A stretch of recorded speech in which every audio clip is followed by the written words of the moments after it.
Hello guys, ఈరోజైతే మనం ఒక కొత్త టాపిక్తో ముందుకు వచ్చేసాం.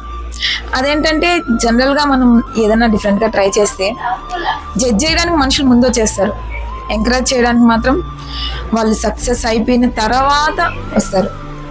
మన ఇండియాలో మొత్తం ఎక్కువ ఏం కనిపిస్తుంది అంటే, ఒకరు ఏదన్నా ఒక మంచి పని లేదా వాళ్ళకి నచ్చిన వైపు వెళ్తున్నారు అంటే వాళ్ళని ముందు ఎంకరేజ్ చేయడం ఆపేసి ఒక విధంగా చూస్తారు, డిఫరెంట్గా చూస్తారు అనమాట.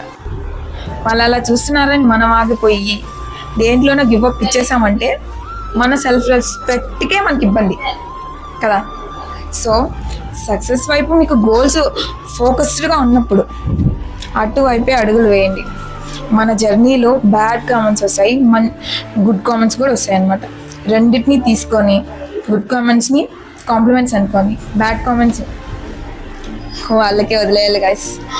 మనమేమైనా తప్పు చేస్తే భయపడాలి గాయస్, మనమేం తప్పు చేయడం ఉండట్లేదు. కాబట్టి భయపడకుండా గుడ్ ఆర్ బ్యాడ్ రెండింటినీ తీసుకొని ఫోకస్ ఆన్ యువర్ గోల్స్. ఒక్కసారి స్టార్ట్ చేసిన దాన్ని మాత్రం గివ్ అప్ మాత్రం ఇవ్వద్దు. Okay, bye, subscribe.